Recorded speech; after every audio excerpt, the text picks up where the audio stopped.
En esta sección continuamos viendo la estructura de proteínas. Ya vimos la estructura primaria, que corresponde a la secuencia de aminoácidos y los enlaces disulfuro. Ahora vamos a ver la estructura secundaria, que corresponde a las relaciones conformacionales entre los aminoácidos vecinos o cercanos. Para ello van a influir la geometría planar en el enlace peptídico, la cadena principal, que se dispone en conformación anti, y los enlaces de hidrógeno que se pueden dar entre el hidrógeno del nitrógeno y el carbonilo. Así tenemos dos posibilidades de estructura secundaria, la alfa hélice o la hoja beta plegada. Uno de los tipos de estructura secundaria es la hoja plegada beta. Allí tenemos representada la estructura tipo hoja beta, con las cadenas de proteína compuesta en forma alternada de residuos de alanina y glicina. Las cadenas adyacentes son antiparalelas y hay enlaces de hidrógeno entre las cadenas. Estos enlaces se dan entre el hidrógeno que soporta el nitrógeno y el oxígeno del carbonilo del otro aminoácido. Las repulsiones de Van der Waals producen el efecto de plegado de la hoja beta. Este tipo de estructura se ve en péptidos que tienen aminoácidos pequeños, como glicina, alanina y serina. Los grupos R, o cadena lateral del aminoácido, quedan para arriba o debajo de la estructura, como se ven los metilos de la alanina en el ejemplo. Es flexible y resiste el estiramiento. Como ejemplo podemos citar a la proteína del pelo, la queratina, o en otras proteínas de tipo fibroso. El otro tipo de estructura secundaria es la alfa hélice. En la ilustración tenemos una alfa hélice de una proteína en la que todos los aminoácidos son L-alanina. Hay enlaces de hidrógeno entre los aminoácidos y son los que van a estabilizar la estructura de alfa hélice. Estos enlaces de hidrógeno se dan a 4 aminoácidos de distancia, manteniendo el bucle. Los grupos R o cadenas laterales suelen ubicarse hacia afuera de la hélice. Un ejemplo es la proteína de músculo llamada miosina, que presenta grandes regiones de alfa hélice. Luego tenemos la estructura terciaria de las proteínas. Y esta es la forma total de la proteína, es decir, cómo la proteína se pliega. Y esto va a determinar sus propiedades físicas y biológicas. Por ejemplo, las proteínas fibrosas, presentes en el cabello, los tendones o la lana, tienen una forma alargada y son insolubles en agua, mientras que las proteínas globulares tienen una forma esférica. Se encuentran en solución acuosa, por lo que las cadenas polares se ubican hacia el exterior de la molécula. Dentro de este grupo encontramos a las enzimas, como las que vimos, carboxipeptidasa, tripsina y otras.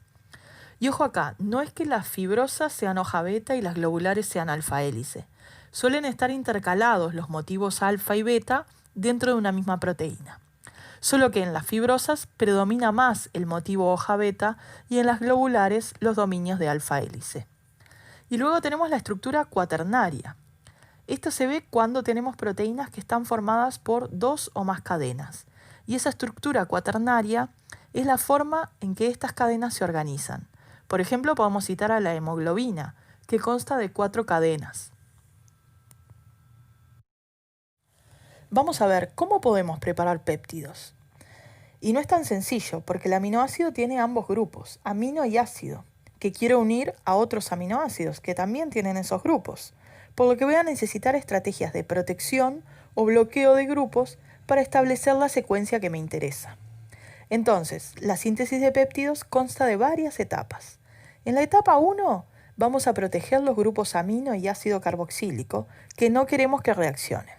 Además, vamos a tener que proteger otros grupos de las cadenas laterales que podrían llegar a interferir, como por ejemplo el fenol de la tirosina, el tiol de la cisteína y otros. En la etapa 2 tenemos que activar al grupo carboxilo y para ello vamos a usar agentes acoplantes. El grupo ácido carboxílico como tal no va a ser buen electrófilo para ser atacado por el amino para formar el enlace peptídico. Si recordamos en la síntesis de amidas, tenemos que usar derivados de ácidos carboxílicos que sí tienen un grupo saliente. Luego en la etapa 3 vamos a desproteger los grupos amino y ácido carboxílico y el resto de los grupos funcionales que protegimos previamente para poder liberar entonces el péptido. En la tabla se resumen algunos de los grupos protectores que se usan normalmente en la síntesis de péptidos. Tenemos listado el grupo funcional a proteger, cuál es el grupo que queda en la protección, qué reactivos y condiciones se utilizan para proteger y luego las condiciones de desprotección. Así, por ejemplo, para el grupo amino tenemos dos tipos de grupos protectores muy utilizados. El benziloxicarbonilo, a veces abreviado como CBZ, en rojo, o el terbutoxicarbonilo, o BOC, en azul. Para proteger un amino como CBZ se agrega cloruro de benziloxicarbonilo y medio básico. El amino ataca al carbonilo, desplaza el cloro y queda protegido. Luego, para desproteger, tenemos las condiciones típicas para bencilo, como la hidrogenación catalítica, o también puede usarse ácido bromhídrico.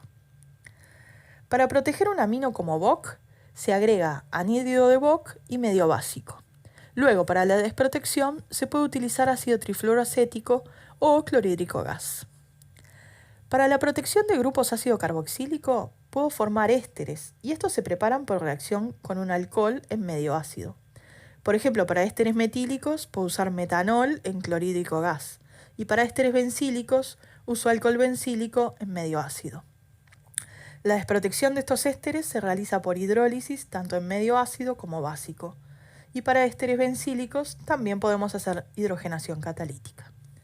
Para el grupo tiol, presente por ejemplo en cisteína, que nos conviene bloquear debido a su nucleofilia, podemos protegerlo como tritilo, y para ello se usa cloruro de tritilo en piridina. La desprotección se realiza luego en medio ácido, por ejemplo en ácido acético. Para la segunda etapa, es decir, para la activación del grupo ácido carboxílico, tenemos listados varios agentes acoplantes. Estas son las carbodimidas. Por ejemplo, la DCC, o NN-dicicloxilcarbodimida, la DIC, o diisopropilcarbodimida, y otra es la EDCI, cuya carbodimida tiene un grupo etilo y un dimetilaminopropilo, que es una carbodimida soluble en agua. ¿Cómo funcionan estas carbodimidas? Van a activar al grupo carbonilo, dejándole un buen grupo saliente y haciendo los buenos electrófilos para que sean atacados por las aminas. Así, en solución tenemos el carboxilato que va a atacar a la carbodimida en su carbono, moviéndose los electrones hacia el nitrógeno. De esta manera se forma una O-acil isourea, y esta podrá ser atacada por la amina de otro aminoácido. De esta manera formamos el nuevo enlace peptídico o amida y liberamos urea. Una vez formada la O-acil isourea, esta puede ser atacada por la amina o puede fácilmente dar una reacción secundaria para convertirse en N-acilurea.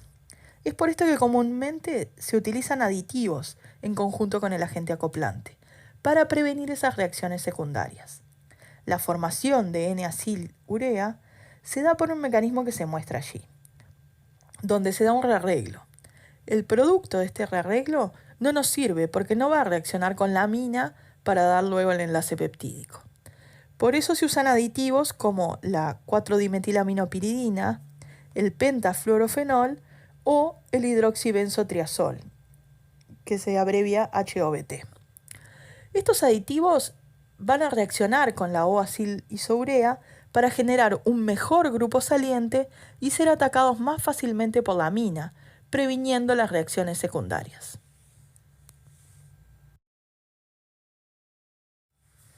Veamos un ejemplo de síntesis de péptidos.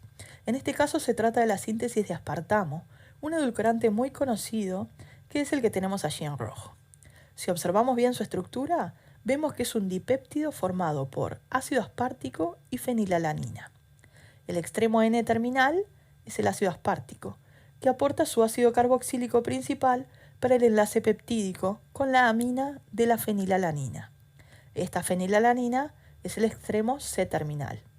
Y una particularidad que vamos a ver es que ese extremo C-terminal está como éster metílico en el aspartamo.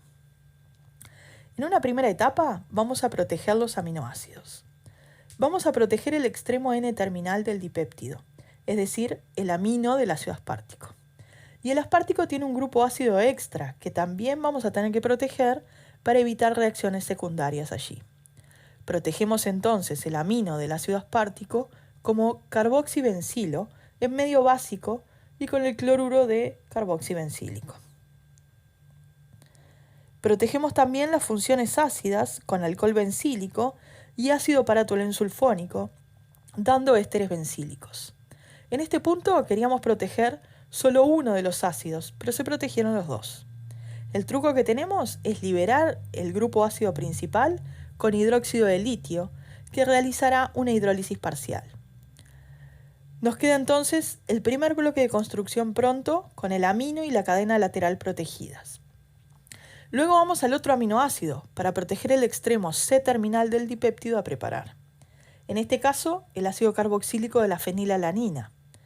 Preparamos un éster metílico con metanol y cloruro de tionilo.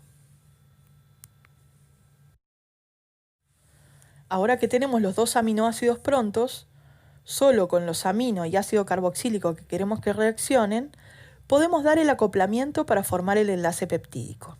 Agregamos dicicloxilcarbodimida y trietilamina para dar el acoplamiento, generando el dipéptido protegido y dicicloxilurea, que allí se representa su estructura. En una última etapa, realizamos la desprotección del dipéptido. En este caso, podemos usar una hidrogenación catalítica para sacarnos de encima en un solo paso los grupos protectores del amino terminal y de la cadena lateral del ácido aspartico, ya que eran de tipo bencílico. No tocamos el éster metílico, que protegía el extremo C-terminal, ya que va a formar parte del producto final. Y allí obtenemos entonces el aspartamo. Así que, recapitulando, protegemos lo que no queremos que reaccione, luego damos el acoplamiento y luego desprotegemos el péptido formado.